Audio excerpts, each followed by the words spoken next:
Warning, explicit content. Blood, guts, swearing, lots of bad words. Adult themes. No nudity, though. Lots of violence. Did I say violence? Viewer's discretion is advised. Welcome back, and I hope you guys are ready for another exciting episode of Pathfinders Wrath of the Righteous. Of course, we're going to be screaming, yelling at the dice roller, and just generally being like, "Ah!" But, you know, it's all in good fun. So let's enjoy the story. Let's kill some monsters, do some dungeons, and see what comes next. So let's go and hop into it.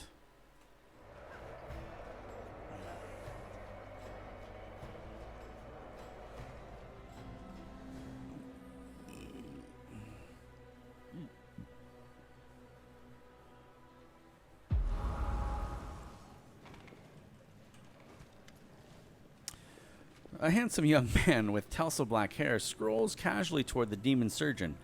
Oh, master of stitches, artist of the scalpel, and genius of surgical profession. Tell me, is your heart free? The young man has a glove puppet on his hand, a dragon made of rags, with buttons for eyes. He raises it up and begins to ventriloquize loudly, his voice surprisingly deep. Also, do you have an hour of free time tonight? How about a romantic dinner? I'm gonna watch it in silence. No, I don't. Would not say my heart is free. Right now, it contains 3 copper rods, 200 grams of enchanted quicksilver, and a fair dose of lamia liver extract. He pauses and gives the young man a praising glance. But I could give you an hour or 2 of my time for something other than dinner. Has anyone ever told you you have beautiful smooth skin and happens to be in need of some? The young man deftly steps aside to avoid the demon's outstretched claws. He jots something down in his notebook. Okay. Arena healer. A demon in blood-splattered apron fussily shoves a new foul-looking chunks of flesh into his apron pockets. His fingers are fitted with horrible steel claws, and you hear the unpleasant sound of metal on metal as he slides them against one another like scissors. He looks you up and down. He looks up in your direction with an insane grin, and his voice makes your skin crawl. Are you one of the gladiators? Do you need a healer? Or are you here because you want to become more powerful? Can you make me stronger? The healer looks at you eagerly. You hear a shrill screech of metal against metal as he rubs his steel claws together excitedly. For 30,000 gold, I'll stitch you up into something better. Much, much better. Let's get started. Pay 30,000 gold. Hopefully I don't die. What did he do?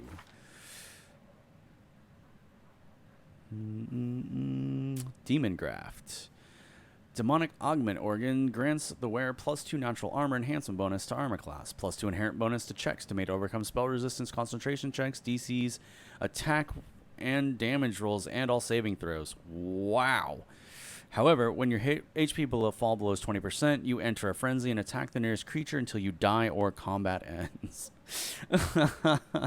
Oh, but bonus stuff. A stern but tired-looking tiefling observes you politely. His clothes look expensive but tasteful. He's carrying a large bag, and every once in a while it moves and twitches as if something is inside. Welcome to the Battle Bliss Arena. My name is Zeklex. I am the arena steward. Ermagolef is the master of the arena, but I help him manage its affairs. You look like you're new here. Did you come to spectate the fights or to participate in them? The tiefling has a surprisingly open and honest face. After all, these demons, he looks strangely normal. The tiefling looks you up and down with the calm professionalism of a person doing an unpleasant job with diligence. During the fights in the Battle Bliss, prayers and curses are uttered in equal measure, both on the battlefield itself and in the stands. Perhaps you'll be the one who shifts the balance toward prayer. Ermagolef. I remember a demon called Ermagolef, the hand chimes in. He was a vile, cunning murderer. He had a way with words that were just as deadly as his skill in battle.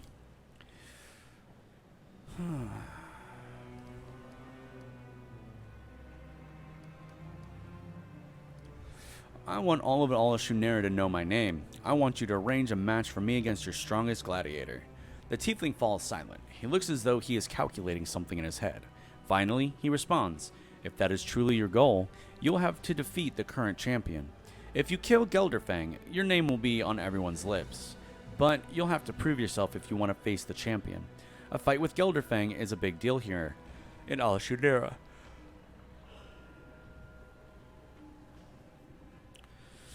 And only members of the Nahedrian League, the elite gladiators of the Battle Bliss, are considered worthy opponents.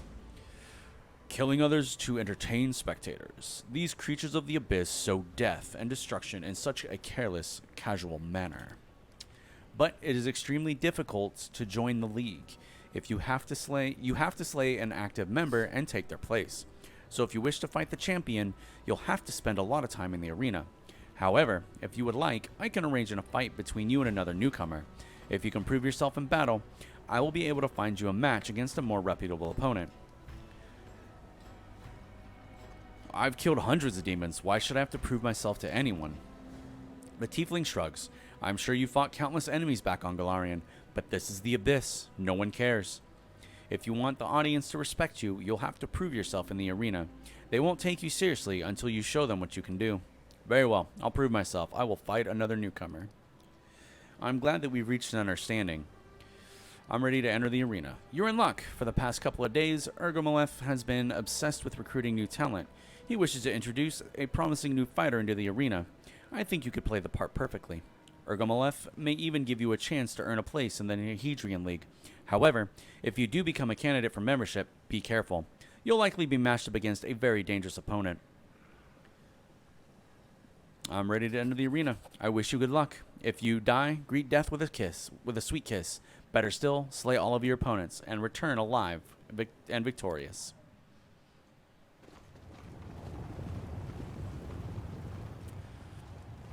The fighter is a nobody from nowhere, but if she survives, you'll all worship the ground she walks on. Today we have the dubious honor of welcoming to the arena Garou of Golarion. Let's see what moniker she earns for herself if she lives that long. And who will she stand against her? Well, they may be small, but they are far from harmless. If you underestimate them, they'll bite your family jewels off. An outsized amount of spite wrapped up in a tiny, ugly package. It's Smug's wild gang of Mephits. Mephits, really? I'll bite your nose off, you Golarion scum. I am the wild and terrible Smug. Tremble before me. We will soon know which of these two titans will emerge victorious. Fighters, commence battle.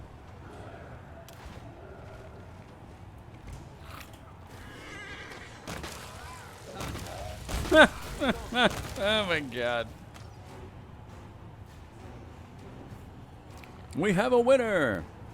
All hail our glorious fighter. She emerges triumphant in this dangerous, violent conflict. She decorated the arena with Mephit guts. Give it up for Garou, the Mephit Slayer.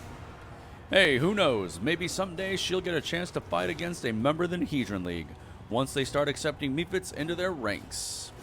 Son of a bitch.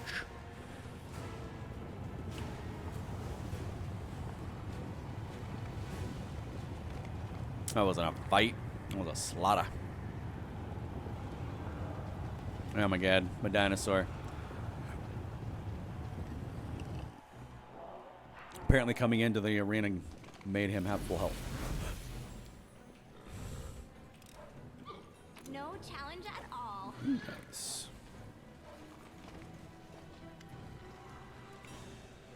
Zexlix greets you politely. How can I be of assistance? Is this your idea of a joke? Were you trying to humiliate me? Why did you put me up against a ridiculous opponent?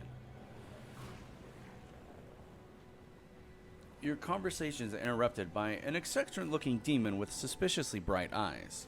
Judging from the slur of his words, he's under the influence of some kind of mind-altering substance. Ha! Look at that. The Mephit Slayer. Trained hard, girl. And maybe someday you'll be strong enough to fight a real dretch. Zeklix frowns in irritation. With astonishing speed, he produces a dagger from his sleeve and cuts the demon's throat in one swift, clean movement. The insolent demon gurgles, staring at the tiefling in surprise. He slowly sinks to the floor beneath the contemptuous gaze of his killer.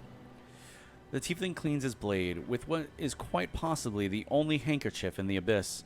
His face is pale, and he looks slightly sick as he glances at the corpse. What a brute, he mutters quietly to himself. Then he turns to you. Please, listen to me before you draw your weapon. This was an outrage, yes, but it wasn't my idea. This was done on Ermagaleth's orders. He came up with the brilliant idea to match you up against a Mephit. He thought the crowds would find it funny. I couldn't stop him, but I assure you, this will not happen again. Quick as a flash, Zeklex produces a gold coin from his bag and places it in your hand. Here, this is for you. From now on, you can freely use the transportation arch that is located near the battle bliss. This is one of the privileges afforded to the arena's gladiators. I demand a proper fight. Zeklex closes the bag hastily to prevent the imp's agitated efforts to escape. And I promise that I will arrange a proper fight for you, but first, I need you to do me a favor. I'll arrange a match for you against the Flair twins. However, they were supposed to fight someone else, so I'll have to find them a replacement. Unfortunately, we don't have enough decent fighters left in the arena. I would be very grateful if you could procure a new batch of gladiators for me. I will cover the costs, of course. So I need to buy these gladiators at the flesh markets. Is there anything else I should know? There are a lot of slaves at the flesh markets. Ermagoleth usually buys fighters from Sarskeys or Wiralog, but you may find other suppliers. Evil. I gotta do the evil one.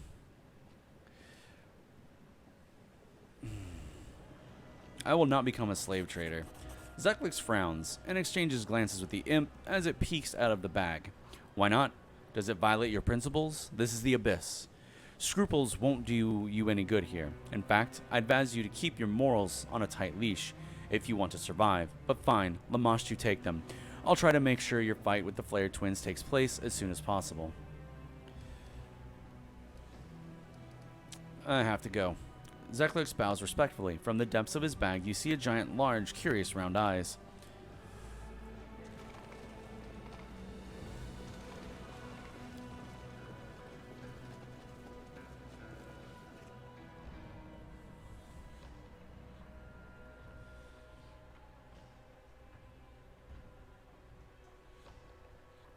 I guess it's, might have to head to the middle city?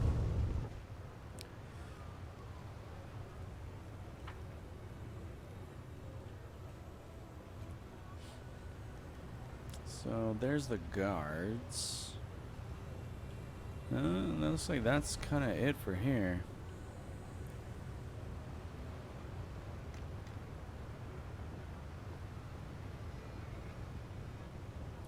Okay.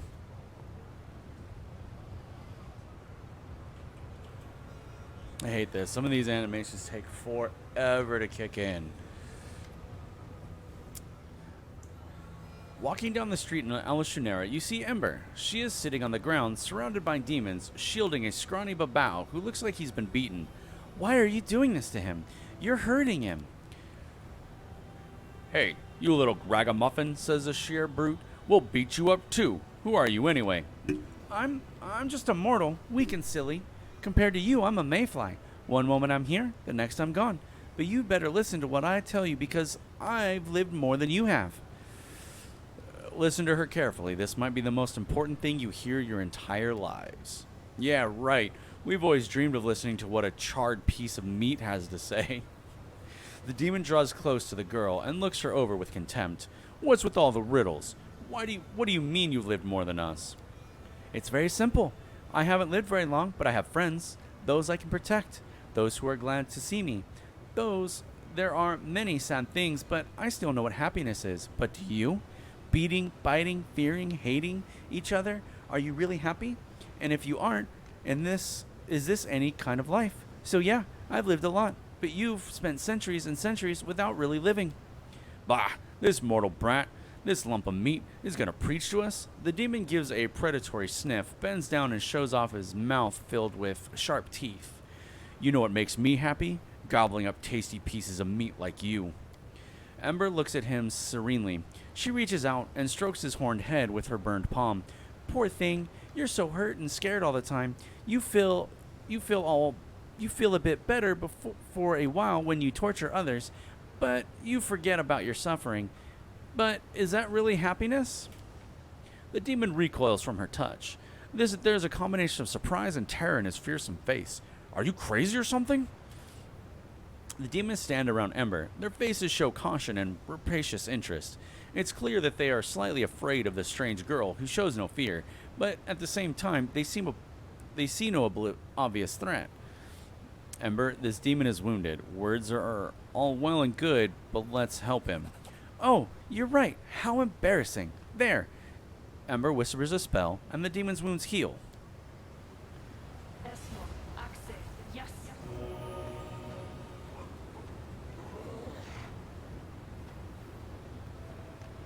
The Babao jumps up and runs away from Ember and the demons who are beating him. Screw you! I owe you nothing! Of course you don't. Ember smiles serenely. I helped you for no reason, just because I wanted to. I hope you'll be alright. Ha! For no reason? You're stupid. No one does anything without a reason. She's a witch. Probably wants to sell us something. Some magic potions or herbs. Come on, show us. What do you have? What? No, I'm not selling anything. I just wanted to tell you how much you're missing. I mean, you're free, freer than anyone in the world. But you use this freedom to make life miserable for yourself and everyone else. Just think how much happier you could be. Ember keeps preaching. The demons listen, occasionally interrupting with laughter and obscene jokes. Finally, they grow bored and walk away. They left. Do you think they understood anything? If anyone in the world can convince a demon to repent, it's you. Thank you. But it's not about me. There's kindness in every creature, even demons. They just forgot about us for some reason. You know, I was thinking, I tried sending a prayer to the demon lords, and I tried talking to demons in the street. But one of the demon lords lives right here in the city, Nauticula, right? What if I try talking to her? Not through prayer, but in person. You're going to meet her sooner or later, aren't you? Please, take me with you. I'm sure if we meet face to face, like you and I are talking right now, I'll be able to convince her to stop being so mean. You'll take me to her, promise?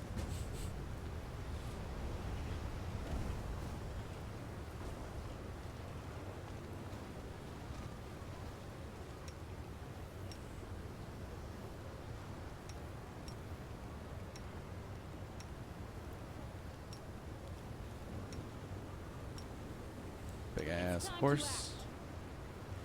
Okay. To the senior guard. The demon looks bored out of his wits. He shifts his attention to you and barks. What do you want? I want to go through. The demon shrinks, sucks his teeth, and replies, his voice tinged with lazy menace. No can do. This quarter is where decent people live. When they want to dismember someone, they can go down to the lower city. We're standing here so they won't be bothered by riffraff that wants to dismember them. Believe me, you don't want to go there. The slave traders have magic collars that fasten themselves around the necks of cancers such as yourself and drag them straight to the cages. Out of my way, scum. The demon seems to have shrunk and lost most of his bluster. I don't care what Nauticula says. I'd rather see you live another day. Come on, hurry on through. Well, I just happen to be looking the other way. Thanks. And I guess it is up to the middle tier. And just like that, the episode for today is over. The narrator's a little tired. You gotta give him some props for, going at it. But thank you for hanging out and watching Pathfinders Wrath of the Righteous. Hopefully you guys had fun. So if you did, do the thing. Like, comment, subscribe, share it. The link for the previous episodes and next episodes should be in the descriptions, unless they are not out yet. If you want them early, you could always beg for them in the comments, maybe. Tell me your favorite part of each episode. Let me know you guys are enjoying it. And with that, I will let you guys get back to your day, and I will see you in the next one. Thank you for hanging out.